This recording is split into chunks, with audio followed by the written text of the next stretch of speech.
आप सभी को अनंत चतुर्दशी की ढेर सारी शुभकामनाएं। ओम अनंताय नमः। ओम श्री हरि विष्णु नमः। भक्तजनों, अनंत चतुर्दशी के दिन भगवान श्री हरि विष्णु जो कि अनंत हैं, इस दिन इनकी पूजा याचना की जाती है। तो आज इस वीडियो में हम जानने वाले हैं अनंत चतुर्दशी के बारे में, क्या करना है, कब करना है, कैसे, सब कुछ। तो आइए शुरू करते हैं बिना किसी देरी के। आपसे अनुरोध है वीडियो पूरा देखिए, तभी आप पूरी जानकारी प्राप्त कर सकेंगे। साथ ही लाइक शेयर कीजिए, चैनल को सब्सक्राइब भी कर लीजिए, आपका बहुत धन्यवाद होगा। आइए शुरू करते हैं। हर साल भादव मास के शुक्ल पक्ष की चतुर्दशी तिथि को अनंत चतुर्दशी का व्रत रखा जाता है और इस बार अनंत चतुर्दशी के दिन भद्रा भी लग रही है। ऐसे में हम आपको बताते हैं चतुर्दशी तिथि कब से कब तक रहेगी, व्रत किस दिन रखना है, अनंत सूत्र कैसे बनाया जाता है और कब बांधा जाता है। और आप जानेंगे गणेश विसर्जन के शुभ मुहूर्त के बारे में भी, क्योंकि इस दिन गणेश विसर्जन भी किया जाता है। अनंत चतुर्दशी को अनंत चौदस भी कहा जाता है और इस दिन भगवान विष्णु, माता यमुना और शेषनाग जी की पूजा करने के बाद अनंत सूत्र बांधा जाता है। साथ ही इस दिन गणेश उत्सव का समापन भी हो जाता है। इस दिन 14 गांठों वाला अनंत सूत्र पूजन करने के बाद बाह में बांधा जाता है। अनंत सूत्र में 14 गांठें होती हैं जो 14 लोकों का प्रतिनिधित्व करती हैं। ये धागा आपको बाजार से भी मिल सकता है, नहीं तो आप घर पर भी 14 गांठें लगाकर इस धागे को बनाकर पूजा कर सकते हैं। इस बार चतुर्दशी तिथि 6 सितंबर शनिवार को सुबह 3:13 पर शुरू हो रही है, जिसका समापन 6 सितंबर शनिवार को ही मध्य रात्रि में 1:41 पर होगा। अगर तिथि की बात करें तो इस समय 7 सितंबर और रविवार की तिथि प्रारंभ हो चुकी होगी और भद्रा भी इसी समय लगेगी। रात 1:41 से अगले दिन सुबह 6:02 तक, यानी 7 सितंबर को सुबह 6:02 तक भद्रा भी रहेगी।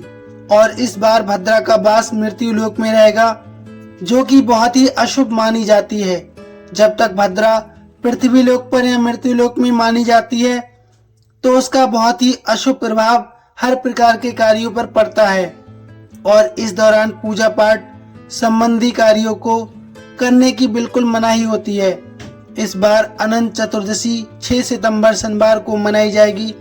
इसी दिन व्रत रखा जाएगा और इसी दिन गणेश विसर्जन भी रहेगा। 6 सितंबर शनिवार को सूर्योदय होगा सुबह 6:14 पर। सूर्यास्त का समय होगा शाम 6:35 पर। ब्रह्म मुहूर्त सुबह 4:38 से 5:26 तक रहेगा। अभिजीत मुहूर्त दोपहर 12 बजे से 12:49 तक रहेगा और इस दिन पूरा दिन ही पूजा की जा सकेगी। पूजा का शुभ मुहूर्त सुबह 6:07 से आरंभ हो जाएगा, जो कि देर रात 1:41 तक रहेगा और राहु काल का समय 9 बजे से 10:30 तक होगा। राहु काल को अशुभ समय माना जाता है। अनंत चतुर्दशी के दिन गणेश विसर्जन का शुभ मुहूर्त, जिसमें प्रातः काल मुहूर्त रहेगा सुबह 7:36 से 9:10 तक। फिर दोपहर का शुभ मुहूर्त दोपहर 12:19 से शाम 5:02 तक।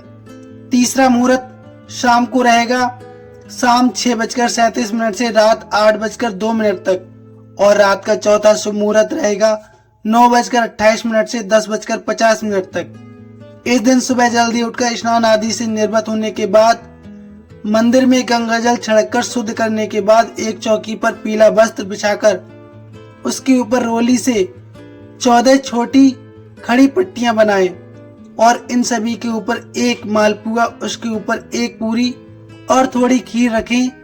दूध के सागर यानी खीर सागर का प्रतीक रूप पंचामृत तैयार करें और भगवान विष्णु को तुलसी के पत्ते सहित अर्पित करें।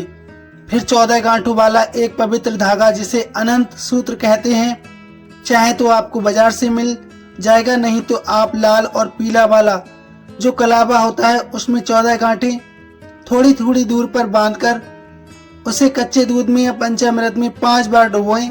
यदि लाल पीला कलावा नहीं है तो सफेद वाला जो कच्चा सूत होता है उसे आप हल्दी और कुमकुम से रंग लें। किसी भी पात्र में, किसी भी कटोरी में आपको इस अनंत सूत्र को डुबोकर रखना है। इसके बाद भगवान विष्णु की पूजा अर्चना करने के बाद मंत्रों का जाप करें।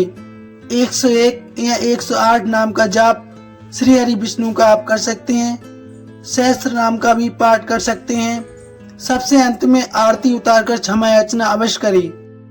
और फिर अनंत सूत्र को पुरुष अपनी दाहिनी बाह में और महिलाएं अपनी बाईं बाह में बांध ले। अनंत सूत्र को लगातार 14 दिन तक पहनना होता है। इसके बाद अनंत सूत्र को खोलकर रख दे, जिसका विसर्जन आप अगली अनंत चतुर्दशी पर कर सकते हैं। इस दिन झूठ, चोरी, पाप, छल, किसी प्रकार का नशा इत्यादि से दूर रहें। तामसिक भोजन से भी दूर रहें। नाखून, बाल इत्यादि ना काटें और अपनी क्षमता के अनुसार दूध, दही, घी, शहद आदि का दान निर्धन लोगों को अवश्य करें। अन्न का भी आप दान कर सकते हैं, वस्त्र का भी आप दान कर सकते हैं। उससे आपके व्रत का फल और भी बढ़ जाएगा, जिससे श्री हरि आपके धन से भंडारे भरेंगे, अन्न से भंडारे भरेंगे। आपके घर दुख कलेश समाप्त हो जाएगा। तो ये थी अनंत चतुर्दशी की जानकारी। आपको कैसी लगी प्लीज कमेंट में अवश्य बताइए।